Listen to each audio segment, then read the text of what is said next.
it downfield. It is. Oh, it's caught. John Moran in the clutch. Oh, my word. Oh, my God. Deep to right field. Way up there. And way down the sideline. Jefferson. Another huge run. Jalen Red broke tackle. Stayed on his feet.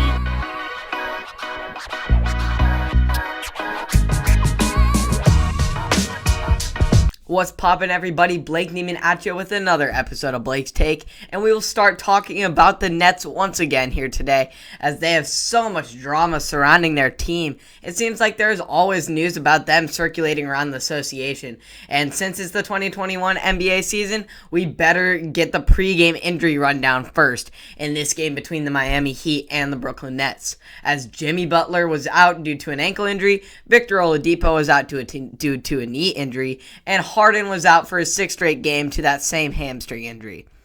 But then just 2 minutes into this game, we lost another star as Kevin Durant, yes, the Kevin Durant who has only been back 4 games after missing 29 in a row due to a hamstring injury, went up for a basket but made knee-to-leg contact with Trevor Ariza, suffering a left thigh contusion, or bruise for short, and he would not return into this game. So now the Nets are once again down to just Kyrie and friends, but they got worked by Miami as 4 players from the Miami Heat scored in double figures just in the first half alone, while they went 12 of 20 from beyond the arc as a team allowing the Heat to take a 4-point lead going into the half.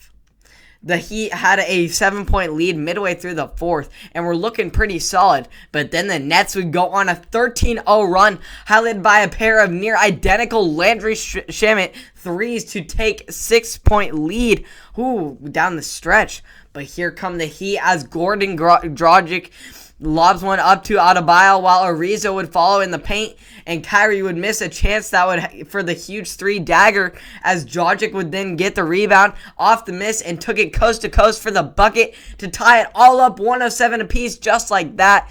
Clutch time right there. But now here we go to the final 10 seconds left.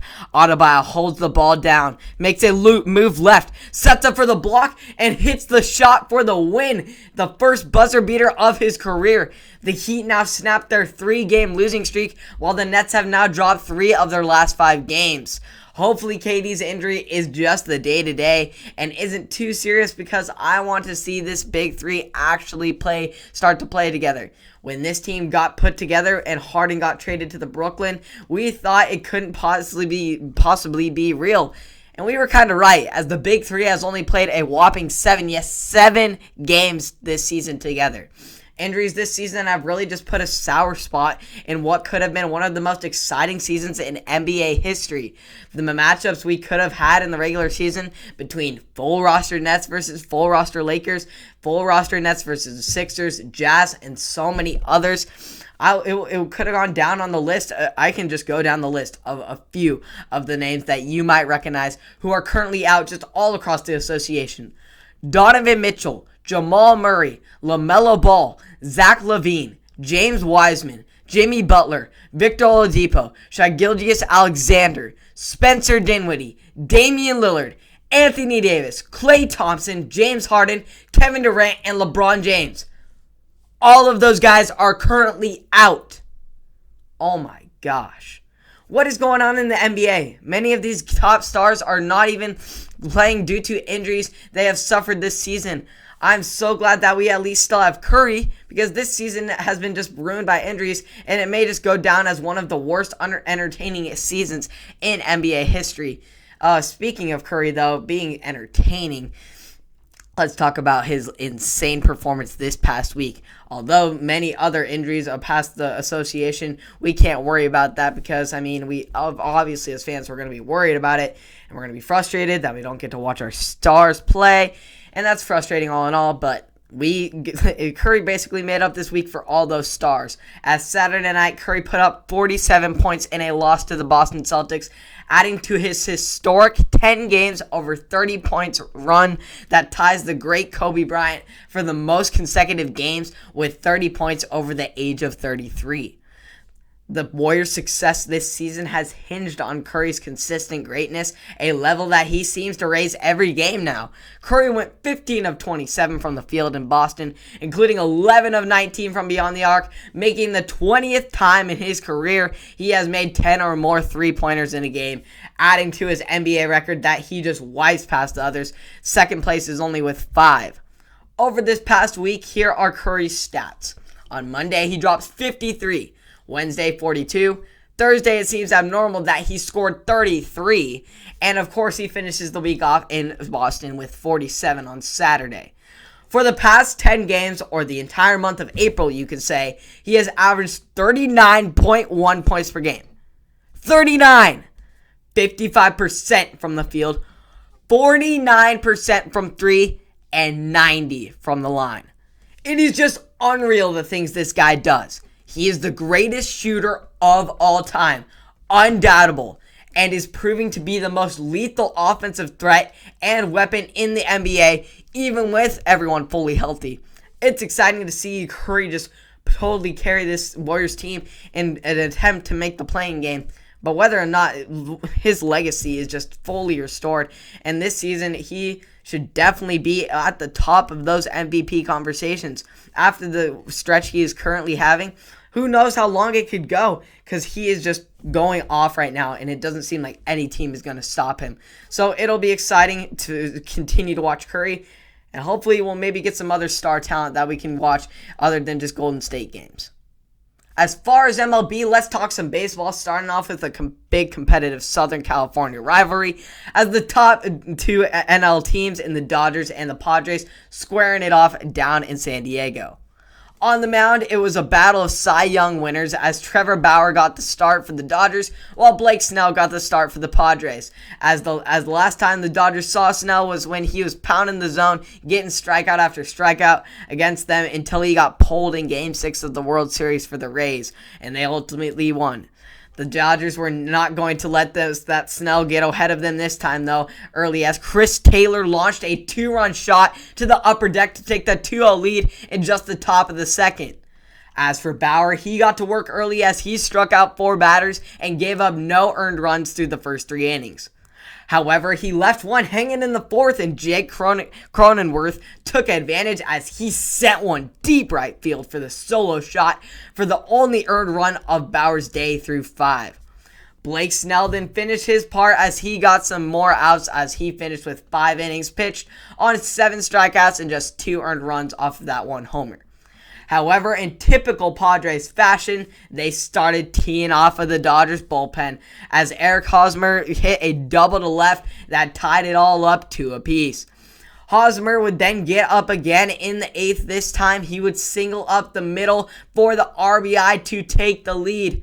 But Fernando Tatis almost got thrown out, but he stayed on, which was key, because the next batter was Tommy Pham, who would wrap this one up with a 2 RBI deep double to the left field corner wall, getting the 5-2 win and snapping the Dodgers' 8-game win streak. This will continue to be a fun series to watch as the season goes on. I'm excited to see how they try and mess around with their bullpens and what matchups we can get on the mound, and both just the back and forth offensive powers in Fernando Tatis Jr., Mookie Betts. Oh, it's just amazing to watch these two teams play, and it'll be exciting to continue to watch this little rivalry that is brewing. It is going to be a rivalry brewing. It may have not been in the past, but I can tell you, this is going to be a very, very hyped series come playoff time. Now to a quick, exciting, close game against the Tigers and the A's. This game started with an RBI triple to the deep center wall from Roman Laureano that gave the A's the 1-0 lead. But the Tigers would respond in the 6th with Willie Castro getting a 2 RBI single on a hard hit to right field ground ball, snapping the Tigers' 23 consecutive innings without a run. What a relief there for the Tigers. A's needed a run late to tie, and they got one, as Sean Murphy on a solo shot would smack one on a line to left center just over the wall. Here we go now, bottom of 9. A's have a runner in scoring position for pinch hitter Mitch Moreland, who hit one just under the third baseman's glove for his 2nd walk-off this season, extending the A's winning streak to 8 after just starting a horrible 1-7. To finish off the segment, we got big AL rivals in the Yankees and the Rays squaring it off in the Bronx. Can Giancarlo Stanton kick this one off with a solo shot to just over the right field wall to give the Bronx Bombers some confidence. Yanni Diaz would respond, though, for the Rays with an RBI single off to Aaron Hicks, who bobbled the ball, allowing the game to be tied at 1. DJ LeMahieu would then pick it up for the Yanks, though, and he came back in the third, but with a RBI blooper to right as he got a run there. And then Garrett Cole did his job as always, as he does on the mound, as he just allowed 2 earned through 6 and a third innings with 10 strikeouts. Joey Wendell added a nice run in the 9th with a big crush to right to go back-to-back games with a homer and give the Rays the 2-run lead going into bottom of 9.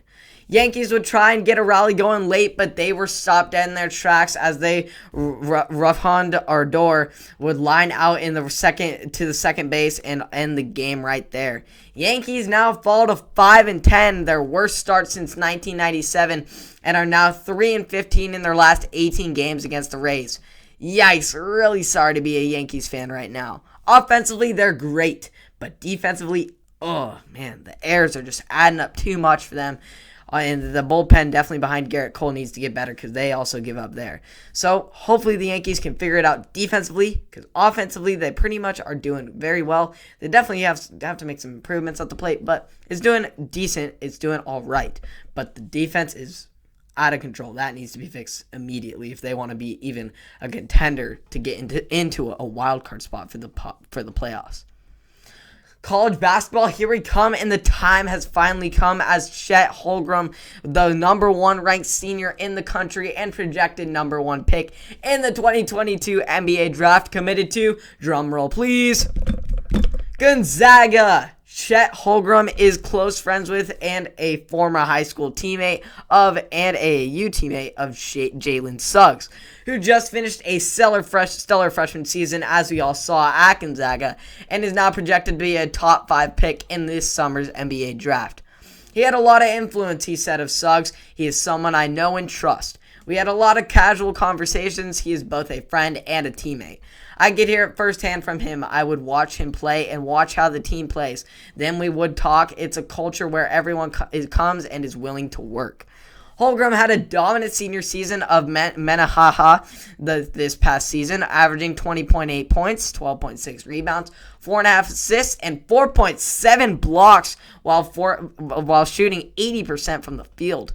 Minnehaha won its 4th straight state championship earlier this month, while Holmgren went on for 18 points, 13 rebounds, and 7 assists in the game as the 80-29 dominant victory in the Class 3A state championship game. Suggs became the highest-ranked recruit in program history when he signed last spring, but now Holmgren takes on that honor over his friend, as he is now the first number 1 ranked prospect to commit to Gonzaga. It's another step forward in the Zags' emergence as a true power over the past 2 decades. Gonzaga fell 1 game short of making the college basketball history earlier this month, losing that national championship to the Baylor Bulldog in the Bulldogs' first defeat of this season. Heartbreaking, devastating. So hopefully that devastation and heartbreak won't come back as they try and pick up this very unique and special once-in-a-generation talent in Holmgren, as he will try and push the Zags over the hump this upcoming season. As far as local sports, the Philomath baseball team was facing a huge task in trying to take down the defending state champs, Banks Braves. The Warriors would get this on the sticks early as they were looking good, with Cameron Ordway slapping a double on the first pitch of the game, while Griffith followed with a walk to set up a 2 RBI single for May, which was huge 2-0 lead in the first inning. The Warriors would then follow in the third with a double from Griffith, who later stole home, and then Chase Beardsley drove in Adam Hernandez on an RBI single to put up 4 runs in the first 3 innings for the Warriors. Great start there. And then Ty May, of course, followed in the 5th with a double to right center.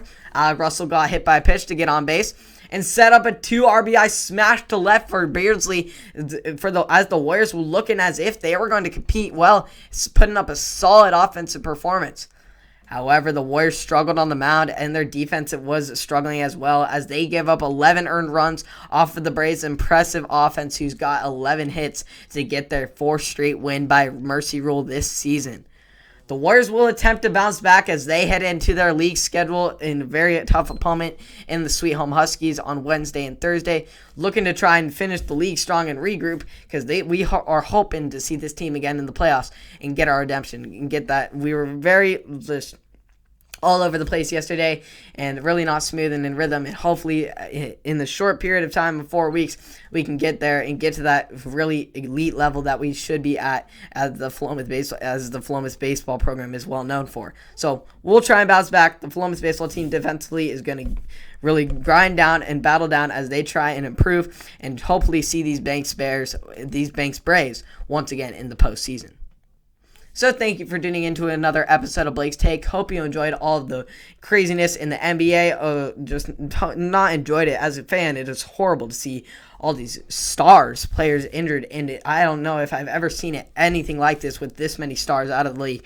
It seems like everyone on the All-Star team is just out right now. But Curry keeps us entertained, right? And then, of course, we got always baseball to watch, and the Padres taking on the Dodgers. It's going to be great in this postseason, and throughout the season, it's going to be awesome. Hope you all enjoyed all that. You can catch me on Apple Podcasts, Spotify, and or YouTube. Hope you all enjoyed, and I will get you with more national and local sports in the next episode of Blake's Take.